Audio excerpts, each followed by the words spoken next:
Hello guys, welcome back to our YouTube channel. So today we'll discuss another interesting topic in Meta, and that is how to implement Meta pixel code manually in the backend of Duda CRM. As you know, Duda CRM is used to create eye-catching websites, but I have get lot of questions that people are not able to implement the code manually in the Duda backend, so that's why they are not able to track the events like add to cart and all this stuff. So that's why today I have created a video in which I will let you know how to implement the Meta pixel code in the Duda backend, and then we will use the same for creating conversion events like add to cart, checkout. And I think now without wasting any time, let's dive into the video.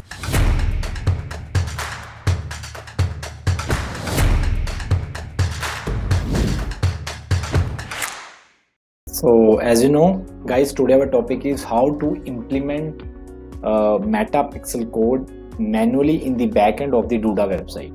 So I got a lot of questions where people talk about how we can implement Meta pixel code manually in the Duda website because they don't know how to do it. So today I have created the video for the same. So first of all, for implementing the code, you just need to log in your Duda website backend. Just need to go to the Google Duda login page, and here you will put your email address and password which you have used to log in into the account, as I have already filled it. Now I just click on the login button, and once I click on that, it will redirect me to the My Duda homepage.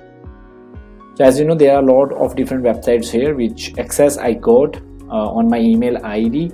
So now I need to choose the website which I want to on which website I want to add my Duda code. So I will also open the website in a different tab as well, so that I will know if the website is working or not. Okay, and then you just need to click on the edit button. Like, there are three options here. Preview, it will provide you the preview option where you can see your website, how it's looking, and then there is an option of site dashboard, and then option of edit. You just need to click on the edit button, and once you click on it, it will redirect to the main Duda dashboard where can you make changes on the home page, menu, linking, like all this stuff which you want to change in the website will be done here. So here you can make the changes, here you can make all the things, and as you can see, there are a lot of options here: themes, pages, widgets, content, blog, app store,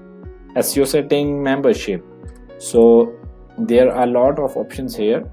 So you just need to choose on the SEO and setting option. You just need to click on that, and once you click on that, you will again go to a different dashboard where you will see different type of options like my site icons, site domain, head.html, site backup, set languages, privacy setting, manage form responses, 404 page site exports, and progressive web app. So we need to go to the head HTML options, and in head HTML options you can see we have two options here. One is HTML head and the other one is body and HTML. So there are a lot of codes that need to be implemented under the body section where the body ends. So you can put that code here, as I have already added the schema code here which we need to put in the body end.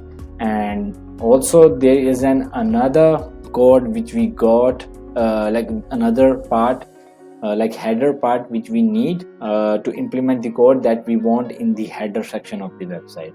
So as you can see, there is a code here. You just need to copy the Meta pixel code and put it here, as I have already put it here. So it will show like this, like I have added the code in the head HTML tag. So now it will be added all over the website headers part. Okay, and then you just need to click on the save button. Then it will give you the option to just save changes. You just need to click on that, and once you click on that, you just need to click on the republish button, as I have already done it, so I don't need to make changes. And after that, you can see your pixel code will be showcased here, and as you can see, the pixel is showing here. So then you can, once your pixel is being active, then you can easily make the changes like create events like add to cart, purchase, checkout events with the help of event setup tools. So but what we need to do first thing is implement the code manually, which I have taught you how to do it. So after that, you just need to create event and create your campaign. So I think now you are able to do the same at your end as well, because now you know how to do it. So thank you so much for watching my video. Bye bye.